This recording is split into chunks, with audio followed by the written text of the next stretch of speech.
at the time, I couldn't do nothing about it. October 22nd, 1968. Charles Holt was 19 at the time, living in an institution for boys in Butner, North Carolina, when his life was drastically changed, without his consent. They sent me to Rex Hospital, and then they just pushed me in a room and just gave me some kind of gas. I just went off to sleep. Then when I woke up from it, I knew something was wrong, and then they told me what they'd done, and I wasn't a happy camper. What they had done was surgery, a vasectomy to make him sterile. But why? It turns out the order came from the state, which said he was feeble-minded and unworthy of having children. I want to be out to be just like any other young man, to try to have a family and had some kids that I could call my own, but it didn't happen that way. Charles Holt wasn't alone. In fact, his story is only one representing a shameful chapter in American history. From 1907 through the 1970s, more than 60,000 Americans were sterilized because they had, quote, unfit human traits.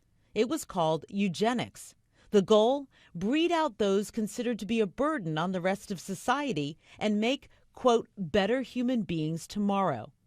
33 states had eugenics programs at one time or another, supported by some of the nation's most respected doctors and social workers.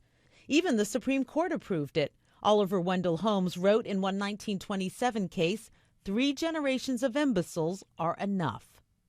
In North Carolina, anyone, a parent, a teacher, a neighbor, could ask the state eugenics board to have someone sterilized. Some victims were developmentally disabled, living in institutions. Records show others were living at home, forced to go under the surgeon's knife because they were paupers, or because they were blind or deaf or had syphilis. You could be sterilized if you were sexually promiscuous. Or if you were paralyzed or not physically attractive, they have a skin disorder, this person's not fit to reproduce. The state of North Carolina has tasked Charmaine Fuller Cooper to uncover this frightening past. The first time last year that I actually had to read an actual eugenics board record of an individual patient case file, I literally sat at my desk and cried for about 15 minutes. Her research shows about 7,600 people in North Carolina were sterilized. Procedures here continued into the 1970s, well after many states had stopped, so it's estimated about 2,000 victims are still alive. In later years, the focus targeted women on welfare, many of whom were African American. North Carolina has become the only state to take steps to compensate victims.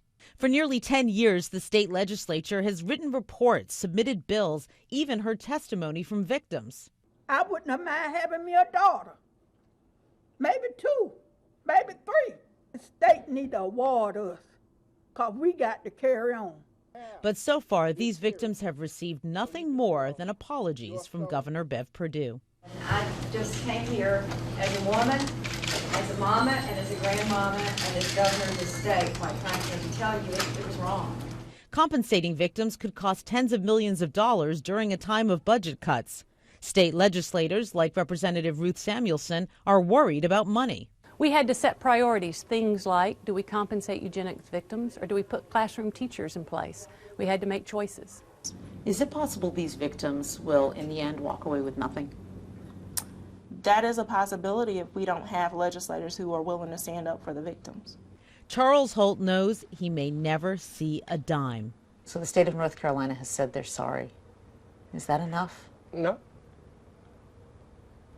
What more do they need to do? I think they should give us some compensation off of it. 2012 could be the year the legislature acts. Charles Holt holds out hope for an award he says will fit the crime done to him more than 4 decades ago. What's just horrible is they did this to person after person after person. Yes, ma'am. It's real. It's just disgusting. Elizabeth Cohen, CNN, Linwood, North Carolina.